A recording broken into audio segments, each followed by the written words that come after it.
কালিৰ পৰা এই সংক্ৰান্তত আলোচনাপন্থী আৰু চৰকাৰৰ কেন্দ্ৰীয় চৰকাৰ ৰাজ্য চৰকাৰৰ মাজত যিটো আলোচনাটো হৈ আছিল শান্তি চুক্তি আৰু স্বাক্ষৰ কৰিবলৈ হৈ আছিল কালি 5টা বজাত প্ৰায় হৈ যায় সম্পূৰ্ণ। বিশেষকৈ কেইটামান মই বিষয়ত জানি পাৰিছোঁ যে চৰকাৰে যিটো ভূমি অধিকাৰ খিলঞ্জীয়া ভূমি অধিকাৰটোৰ ক্ষেত্ৰত তেওঁলোকে অগ্ৰাধিকাৰ দিম বুলি কৈছে আৰু তাৰ পৰা যিবোৰ খিলঞ্জীয়া মূল দাবী কিছুমান আছে যেনে ৰাজনৈতিক অধিকাৰ আছে আৰু যি সুৰক্ষা কৱচ বুলি কৈছে এই কেইটামান বস্তু তেওঁলোকে আচ্ছাগিছা চুক্তি হৈছে সম্পাদন কৰিছে বুলি মই গম পাইছোঁ। তথাপিতো যিখিনি কাম কৰণীয় কাম চৰকাৰে ডেভেলপমেণ্টৰ ক্ষেত্ৰত তেওঁলোকে কৰি আছে আৰু কিছু কৰিবলৈ আছে।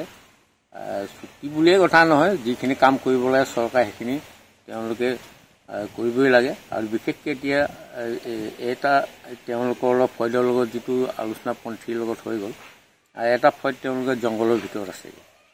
জংঘলৰ ভিতৰত থকাখিনি তেওঁলোকৰ লগত কি আলোচনা হয় চৰকাৰে তেওঁলোকৰ কেন্দ্ৰীয় চৰকাৰ ৰাজ্য চৰকাৰে এই জংঘলত থকা ল'ৰাখিনিকো যাতে ইয়ালৈ আনিব পাৰে আলোচনাৰ মাধ্যমেৰে, কিয়নো বহুতো যুৱক যুৱতী তেওঁলোক তাতে আছে। গতিকে চৰকাৰ সদস্য হ'লে এতিয়া যিধৰণে প্ৰয়োগ ডাঙৰে তেখেতে কৈছে যে সাৰ্বভৌমত্বৰ বিনা আমি আলোচনা বহিব নোৱাৰোঁ বুলি কৈছে।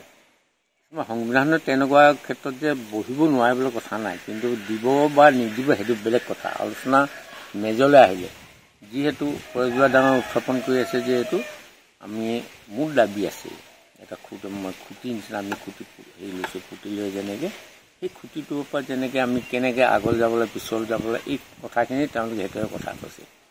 গতিকে আমি ভাবোঁ যিহেতু তেওঁলোকৰ এতিয়া প্ৰয়োগ ডাঙৰ ইয়াত আলোচনা আহিবলৈ গৈ তেনেকৈতো নাহেতো।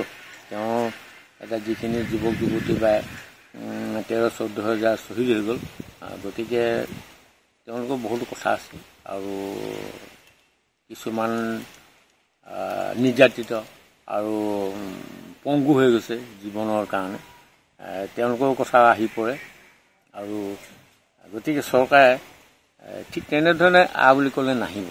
তেওঁলোকৰ হয়তো তেওঁৰ ওপৰতে গুৰুত্ব কিছুমান কেছ মোকদ্দমা আছে, সেইখিনি যদি নহয় তেনেকৈ আহিব কেনে চৰকাৰে আশ্বাস দিব। কেতিয়া যদি বাইচাঞ্চ আহি বন্দী কৰি ৰাখি দিয়ে ৰঞ্জন দৈমাৰীৰ নিচিনাকৈ।